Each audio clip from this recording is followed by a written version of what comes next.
I've noticed we're losing subscribers. Not the YouTube kind, but the kind that swore they'd be in my life forever. Funny how that works.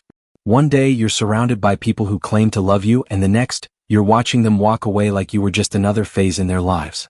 By the way, if you're here, do me a favor, subscribe. It's free, and unlike some people in my life, you won't regret sticking around. My dad fought for me, and he wasn't backing down. Kevin, my stepfather, disgusts me. He is controlling, condescending, and the most insufferable man I have ever met. Ever since he married my mother, my life has spiraled into a nightmare. It wasn't always like this. 3 years ago, my parents got divorced, and honestly, I wasn't surprised. They fought constantly, never really got along, and tried to force a marriage that was doomed from the start. My dad worked hard to provide for us, but my mom? She had other priorities. She was supposed to be a stay-at-home parent, but she barely did anything that came with that role. Cooking? Cleaning?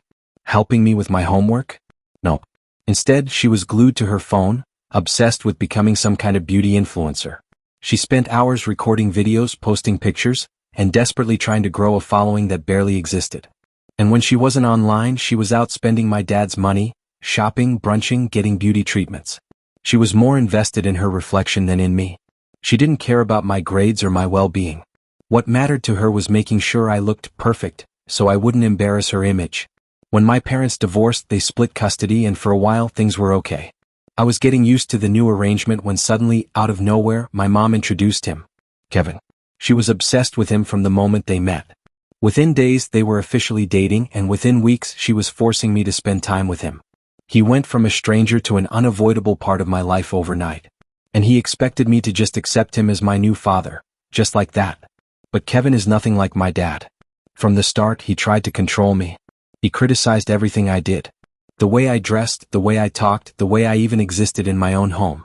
He had 2 sons, and he made it clear he preferred them over me. If I wore a dress or a skirt, he'd scoff and tell me I was too girly. He even tried to dictate how I wore my hair, demanding I keep it in a bun at all times. And it didn't stop there. Whenever I had friends over, he always found a reason to interrupt. He would barge in, hovering, acting like he was just checking in. But it was never quick. He lingered, listened in, made us all uncomfortable. If I told him to give us space, he'd laugh it off, saying, "Girls need supervision." Oh, but his sons? They had total freedom. He never questioned where they went, what they did, or who they were with. The double standard was unbearable. I tried to talk to my mom. I begged her to listen. But instead of helping me, she dismissed everything I said. And that's when things got even worse. Because when I finally reached my breaking point and called my dad for help, my mother tried to make me lie. CPS got involved. And that's when I realized just how far she was willing to go to protect him, at my expense. I tried. I really did. Despite Kevin's constant control, despite his sons bullying me endlessly, despite my mother acting as if I was just some inconvenience in her new, perfect life, I still tried. I followed his ridiculous house rules. I let go of the little freedoms I used to have.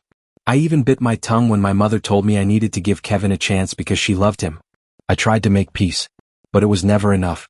Kevin's sons invaded my personal space like they owned the place. They mocked me, teased me, made me feel small at every opportunity. And instead of defending me, my mother just laughed it off. "That's how siblings bond," she said. Siblings? I never asked for this. I never asked for them. And Kevin? He didn't just want control over my life, he wanted my father's place too. He demanded I call him Dad. Every time I tried, the word tasted bitter on my tongue. I already had a father. A father who actually loved me. A father who would never treat me like an afterthought. But Kevin didn't care. He acted like my real dad didn't exist. Worse than that, my mother acted like I didn't exist.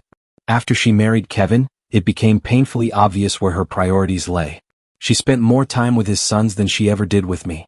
Helped them with schoolwork, cooked for them, fussed over them, things she never did for me. I watched her become the mother I had always wanted, just not for me. I wanted to live with my dad. I begged to live with my dad. But his new job took him to another city, and even though he visited whenever he could, I was stuck with my mother full-time. He knew what I was going through. He tried to help. He tried to reason with her.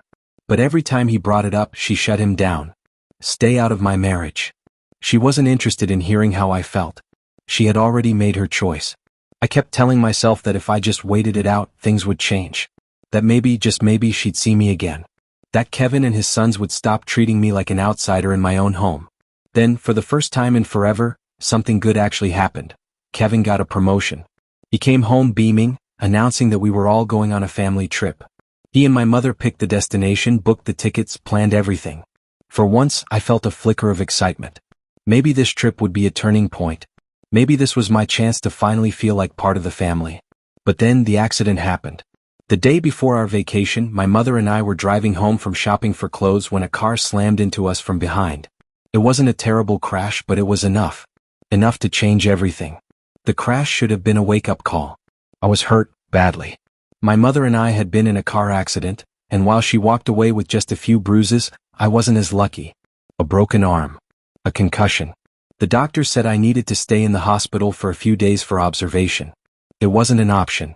It wasn't up for debate. I had to stay. But Kevin didn't care. When he arrived at the hospital, I thought, maybe he was there because he was worried about me and my mother. For a brief moment, I believed he actually cared. But then he opened his mouth.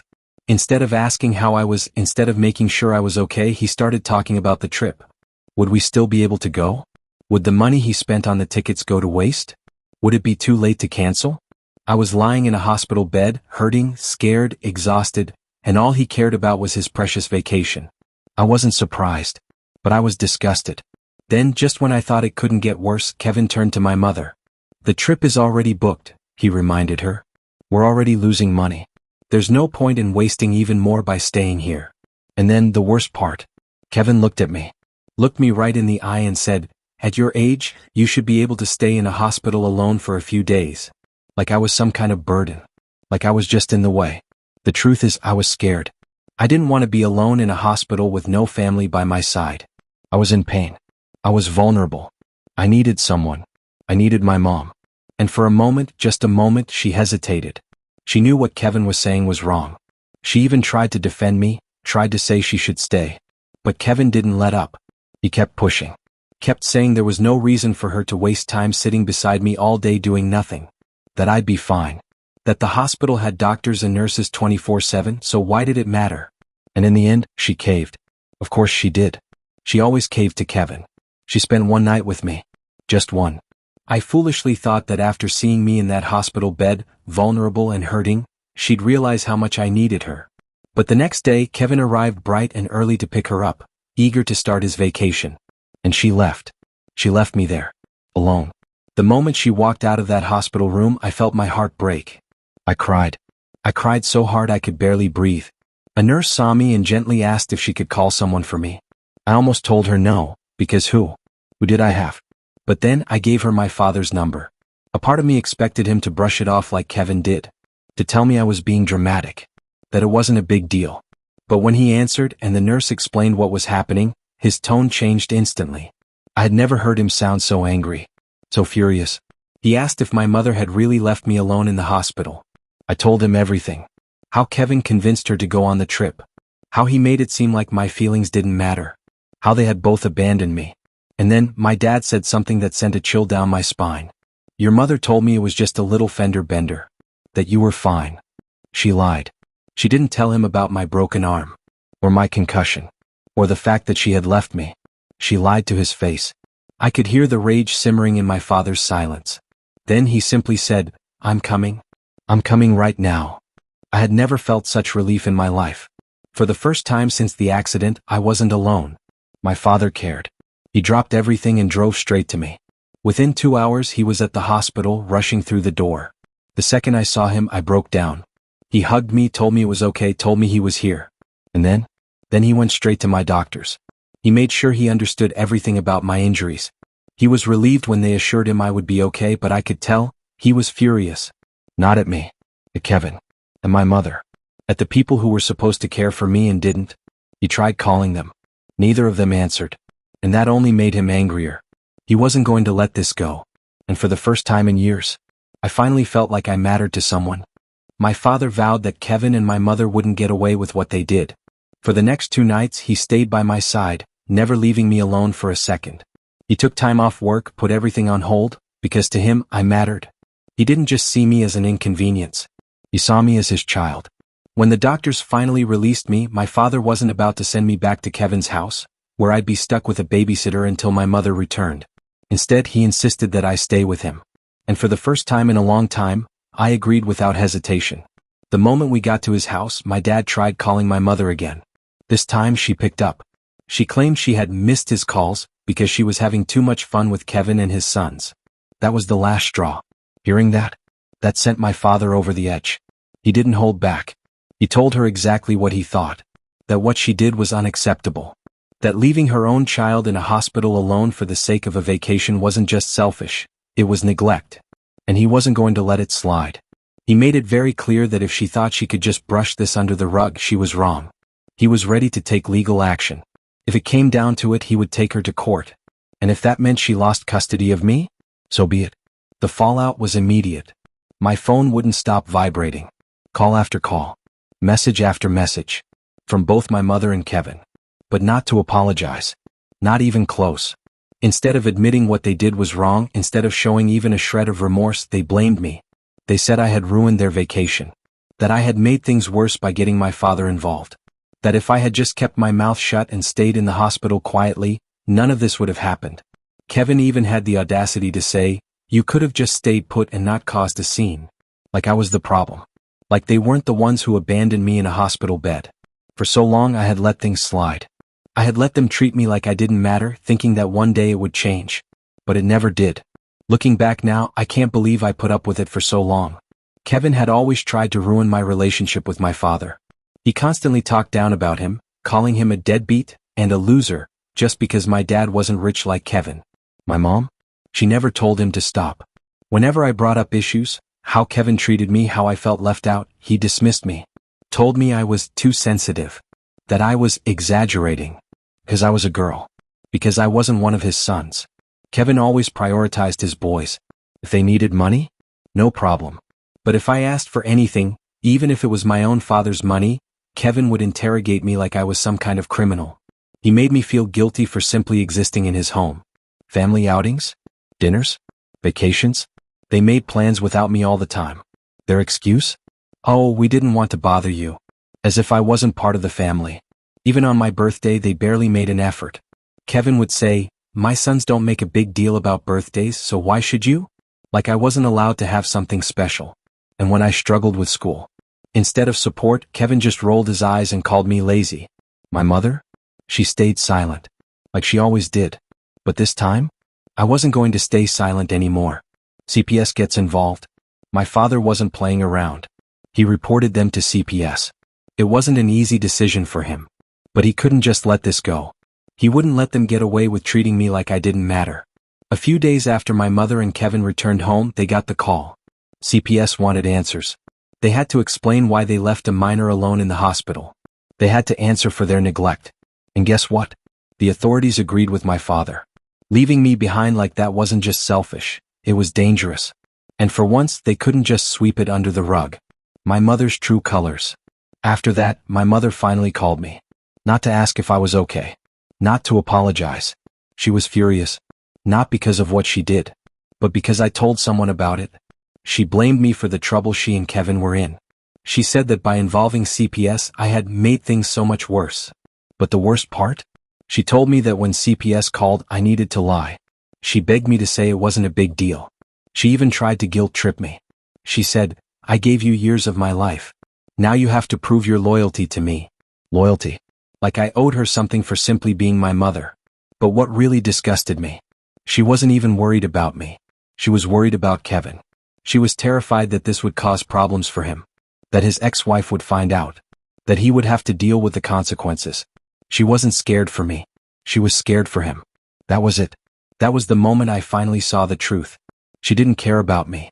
She never did. And I was done pretending that she did. I told her flat out. I wasn't going to lie. I wasn't going to cover for her. I wasn't going to protect her from the consequences of her own actions. She screamed at me, called me names. But I didn't care. I refused to back down. Moving forward. It's been 2 weeks since then. I told CPS everything. The truth. And now, I'm staying with my dad. Where I'm actually wanted. Where I don't have to beg to be seen. For the first time in a long time, I finally feel safe. A new chapter begins. It's been 4 months since I moved in with my dad, and I still can't believe how much my life has changed. For the first time in years, I don't feel like I have to walk on eggshells. I don't have to question my worth. I don't have to constantly fight for a place in my own family. With my dad, I feel safe. I feel heard. I feel wanted. He's been helping me look at schools so I can live with him permanently, and honestly, it feels right.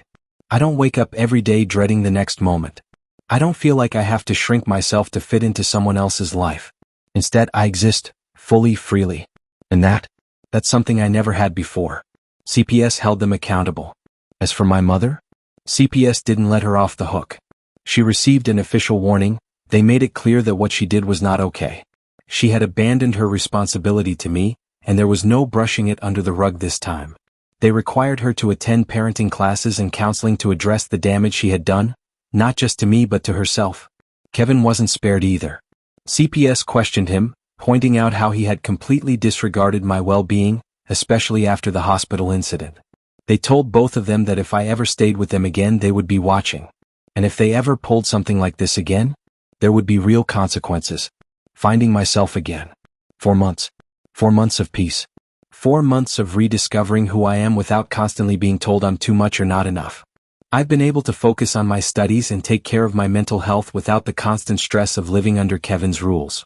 I started making new friends, real friends. People who actually want me around, who laugh with me, who listen when I talk. And last month, I had a real birthday for the first time in years. I invited my friends over, we ordered way too much pizza, and we stayed up all night watching the cheesiest, most ridiculous romantic movies we could find. It wasn't extravagant. It wasn't expensive. But it was perfect, because for the first time ever, I felt celebrated. My mother's regrets. Lately, my mother has been reaching out more. She sends texts about how sorry she is, about how much she misses me. And I won't lie, part of me wants to believe her. Part of me wants to let her back in. But then I remember all the nights I felt invisible in that house. I remember every time she chose Kevin over me. I remember sitting in that hospital bed, alone, abandoned, while she was off having fun. She says she's sorry. But sorry isn't enough. I made it clear to her, I'm not ready to go back. And honestly, I don't know if I ever will be. If she really wants a relationship with me, she has to prove that she's changed. She has to accept full responsibility for what she did. Until then, I've set my boundaries. I refuse to let guilt or obligation pull me back into a situation that broke me. As for Kevin, I haven't heard from him. He hasn't apologized. He hasn't even acknowledged what he did. And honestly, I expected nothing less. Kevin has never cared about me. And now, I don't care about him either. I will never forget the way he treated me. I will never forgive the way he dismissed me, like I was nothing. I don't care if he ever changes. Because I'm done waiting. Moving forward. If there's one thing I've learned through all of this, it's that I can't rely on people who refuse to see me. But I can rely on myself. And I can rely on the people who truly love me, like my dad. For the first time in a long time, I'm not scared of the future. I'm excited for it. Because this is my life now. And I'm finally living it on my own terms. This story is a powerful reminder that family is not just about blood. It's about love, respect, and support. No one deserves to feel unwanted in their own home. No one should have to fight for the love and care that should be given freely. If someone continuously disregards your feelings, belittles your worth, or makes you feel like an outsider in your own family, you have every right to walk away. Sometimes, choosing yourself is the hardest but most necessary decision. And that's okay. The lesson here? Know your worth. Set your boundaries.